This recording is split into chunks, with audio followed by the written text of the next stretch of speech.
नमस्ते बच्चों, कैसे हैं आप सभी। मैं जूही चौधरी टॉपर क्लासेज के चैनल पर आप सबको स्वागत करती हूँ। मैं जो पहला चैप्टर पढ़ा रही थी संसाधन उपभोग, उसका आज ऑब्जेक्टिव पढ़ाने जा रहे हैं। 15 का क्वेश्चन है, आप लोग ध्यान से पढ़िएगा, ये सब एग्जाम में आएगा। जो पूछा हुआ क्वेश्चन है वही हम पढ़ाने जा रहे हैं बच्चों। देखो बच्चों, पहला क्वेश्चन है, कोयला किस प्रकार का संसाधन क्या है? कोयला किस प्रकार का संसाधन है? कोयला किस प्रकार का संसाधन है? अनवीकरणीय। किस प्रकार का संसाधन है? अनवीकरणीय। संसाधन पढ़ाए थे, संसाधन कितने प्रकार के होते हैं? 2 प्रकार के, नवीकरणीय और अनवीकरणीय।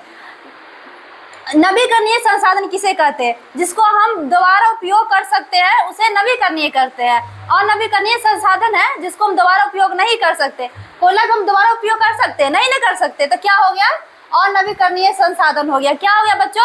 अनवीकरणीय संसाधन हो गया।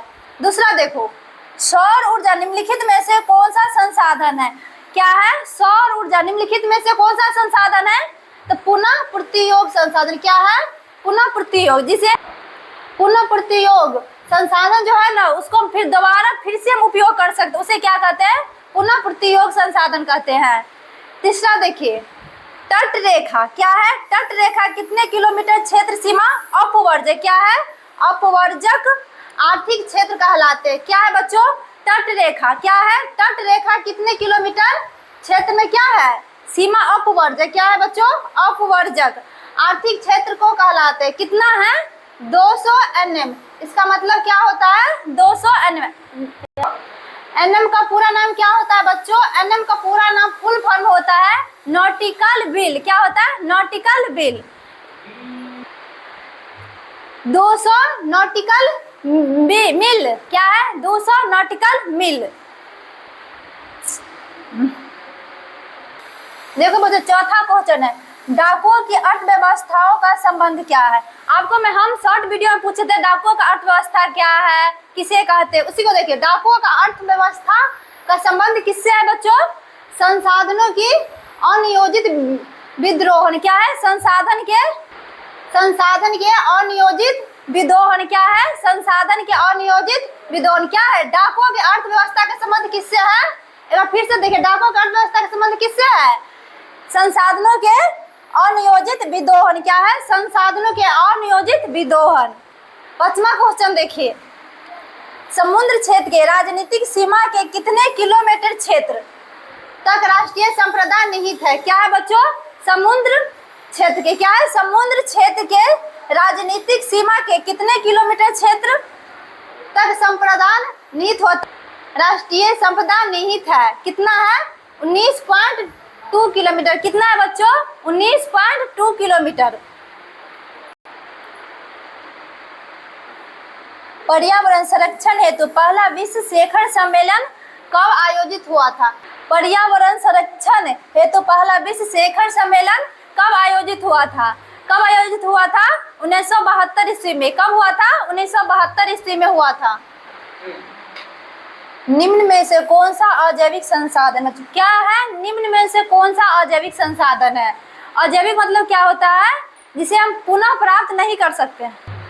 अजैविक मतलब होता है जो निर्जीव हो, उसे अजैविक संसाधन कहते हैं। जैसे नदी निर्जीव है ना, जैसे हो गया ए पेन क्या है? निर्जीव है। ए बोर्ड क्या है? निर्जीव है। इसे क्या कहते हैं? अजैविक। निम्न में से कौन सा अजैविक संसाधन है? तो नदी। क्या बोलिएगा? नदी। आगे देखिए, निम्न में से कौन सा नवीकरणीय ऊर्जा का स्रोत है? क्या है? निम्न में से कौन सा नवीकरणीय ऊर्जा का क्या है? स्रोत है। तो क्या है? सौर ऊर्जा हो गया, पवन ऊर्जा हो गया, ये सब क्या हो गया? नवीकरणीय संसाधन हो। क्या होगा? नवीकरणीय संसाधन होगा।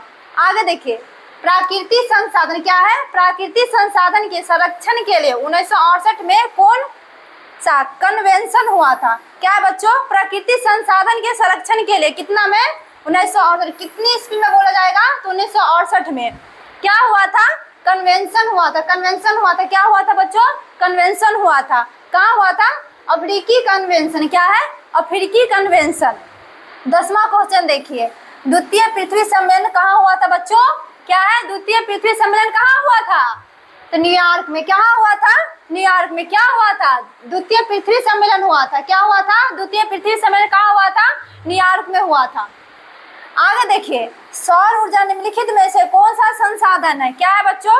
सौर ऊर्जा। आगे पढ़े थे, फिर देखिए सौर ऊर्जा क्या है, निम्नलिखित में से कौन सा ऊर्जा है, बताइए आप लोग। तो नवीकरणीय। क्या है बच्चों? नवीकरणीय। क्या है? सौर ऊर्जा निम्नलिखित में से कौन सा संसाधन है? तो नवीकरणीय संसाधन है। आगे देखिए, सौर ऊर्जा निम्नलिखित में से कौन सा संसाधन है? क्या है बच्चों? सौर ऊर्जा निम्नलिखित में से कौन सा संसाधन है? पुनः पूर्ति योग। क्या है बच्चों? पुनः पूर्ति योग। इसे पुनः प्राप्त कर सकते हो, उसे क्या कहते हैं? पुनः पूर्ति योग। देखिए, विश्व पर्यावरण दिवस कब मनाया जाता है बच्चों?